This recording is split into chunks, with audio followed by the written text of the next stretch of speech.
Bom dia, juntos mais uma vez para estudarmos a palavra de Deus. Vamos orar.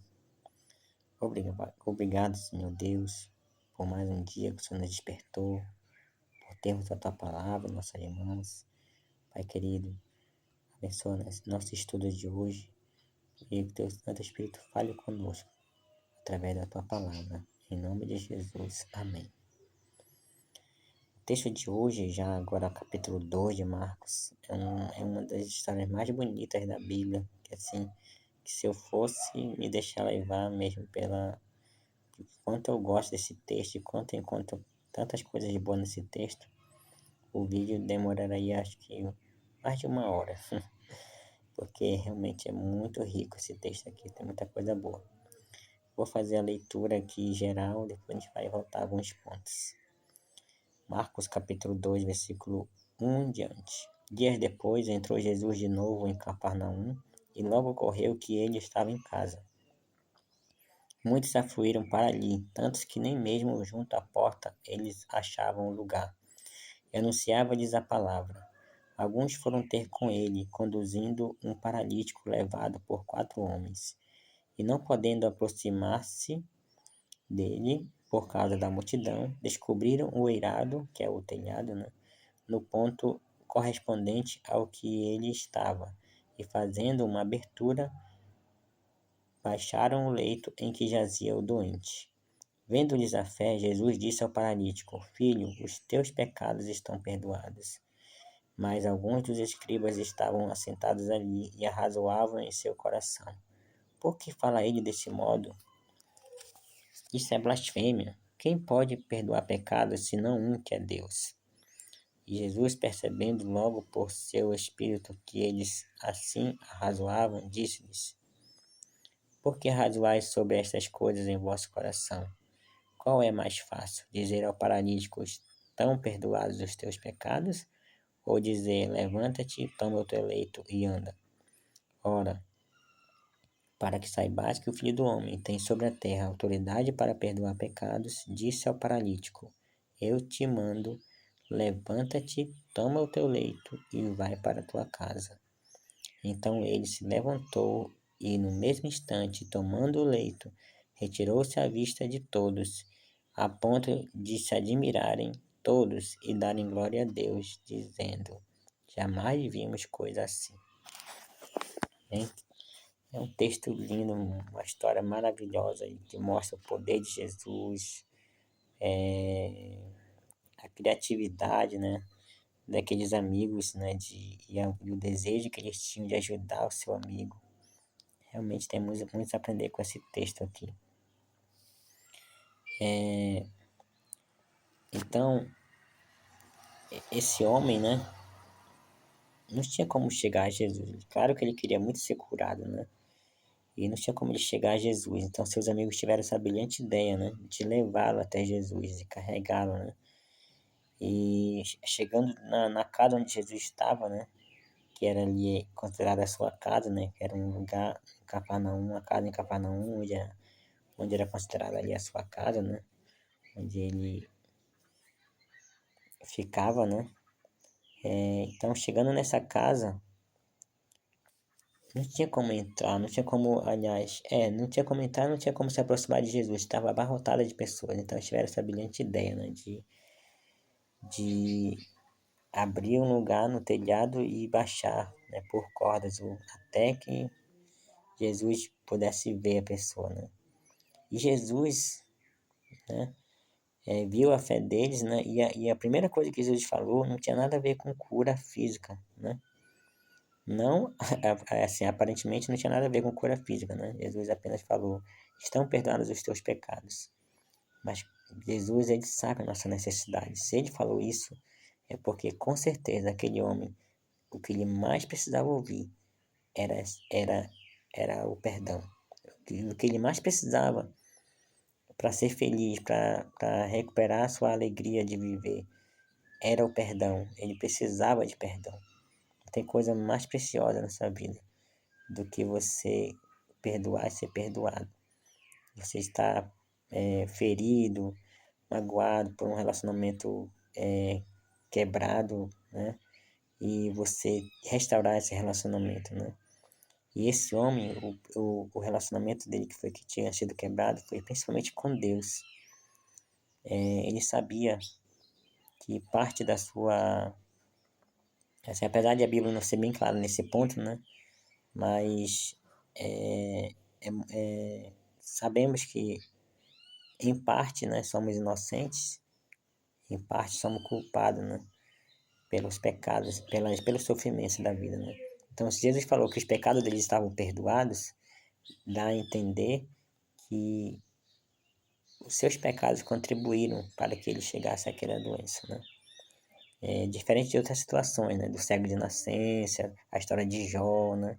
O próprio Cristo que sofreu pelos pecados alheios, né? Mas naquele caso ali, realmente, aquele homem estava pagando pelos seus pecados. Ele entendia, né? Que era punição de Deus, né? Aquela doença que ele sofria por sua vida de pecado, algum pecado que ele tinha cometido, ou vários pecados, uma vida desregrada, né? Mas ele ficava pensando, será que Deus ainda me ama? Será que ainda tem um jeito, né? Porque essa doença é tão terrível, está me consumindo. Será que isso significa que Deus não me ama mais, que eu estou perdido? Então ele precisava muito do perdão de Deus. E Jesus, a primeira coisa que ele trouxe foi o alívio para a alma daquele homem. E é muito triste a gente ter inimigo, né? Que aqueles inimigos de Jesus estavam ali ao redor, né? E não conseguiam ver nada de bom que Jesus fazia, né? Sempre, sabe quando você tem aquela pessoa que tudo que você faz, né? Principalmente quando você está no cargo de liderança, alguma coisa assim, né? Tudo que você faz, a pessoa tá ali colocando, pensando, sempre buscando o erro, né? Se levando um pouco aqui parte da política, né?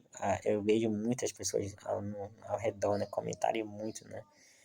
É o lado A ou o lado B, né? Então, se eu sou do lado A e a pessoa que eu estou vendo ali fazendo alguma coisa, falando alguma coisa é do lado B, já era para aquela pessoa. Por mais que tenha sido uma coisa boa que ela fez, mas eu só vou conseguir ver o lado ruim. Por quê? Porque é meu inimigo. É o lado B e eu sou o lado A. Então temos que ter cuidado para não ser enviesado como essas pessoas aqui do tempo de Jesus, né? Não conseguiam ver o que Jesus fazia pelas pessoas de bom. Sempre colocavam um erro, né? E o erro que eles colocaram ali foi, não, Jesus perdoa o pecado, mas não, mas só quem pode perdoar pecados é Deus. E eles estavam só pensando, eles nem falaram, né? Mas Deus, Jesus mostrando a sua divindade, ele disse, olha, por que vocês estão pensando essas coisas aí? Vou mostrar para vocês se eu tenho direito ou não tenho direito de perdoar pecado. Então ele usou um argumento que era muito comum entre os rabinos daquela época, né? Que era do menor para o maior. Então eles argumentavam assim. Então Jesus usou esse argumento porque eles também usavam, né? Então o que é mais, o que demonstra mais poder? Perdoar pecado ou curar um paralítico? Pois se eu curar o paralítico, vocês vão saber que eu tenho também poder para perdoar o pecado. E aí foi o que Jesus fez, perdoou, curou aquele paralítico, né? Então, mostrando aí a sua soberania, né, sobre o corpo e a alma, né? E porque um problema que eles tinham, né, realmente só quem podia perdoar pecados era Deus, né? Eu tô falando do pecado assim contra Deus, né? Porque, por exemplo, se alguém pecar contra mim, é claro que eu tenho poder para perdoar esse pecado, né? Que a pessoa cometeu contra mim. Agora, quem pecar contra Deus, só quem pode perdoar é Deus. Não pode. Já pensou, você fez feriu alguém, ou machucou alguém, prejudicou alguém, roubou algo de alguém, alguma coisa assim. Aí outra pessoa vem e fala, você está perdoado. Quem tem que perdoar é a pessoa que sofreu, a vítima, né? Então, assim também Deus, quando nós pecamos contra Deus, somente Ele tem o poder para perdoar. Então, é isso que eles estavam protestando, né? Mas o problema deles é que eles não achavam que Jesus era Deus. Eles não tinham essa visão que nós temos hoje, né? Que Jesus é Deus, né? Então, Jesus mostrou a sua divindade, mostrou que ele tinha poder para perdoar pecados, curando, né? Só que esse argumento, como eu falei, Jesus usou esse argumento porque era para convencer eles ali, né?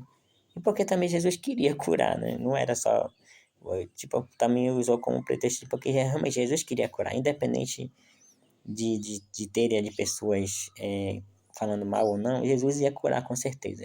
Porque Jesus ele faz a cura completa. Primeiro ele quis curar a alma e depois curar o corpo. Então Jesus usou esse argumento, né? Porque era uma coisa usada na época lá, ele quis convencer, mas temos que ter cuidado, porque hoje, né, existem curas e milagres, né, usados também para mostrar que a pessoa é de Deus e tudo mais, mas Jesus alertou, né, em Mateus capítulo 24, né, que sugeriam falsos cristos, falsos profetas, operando sinais, maravilhas para enganar a muitos, né. E Tessalonicenses também, capítulo 2 se eu não me engano, 2 Tessalonicenses, capítulo 2 se eu não me engano, fala também da operação do erro, né? Que Deus permite que aconteça, né? Para aquelas pessoas que não têm amor à verdade sejam enganadas, né? Então, muitas pessoas são enganadas por milagres falsos, por curas falsas, né? E quando você vê alguém que faz uma cura, um milagre, né?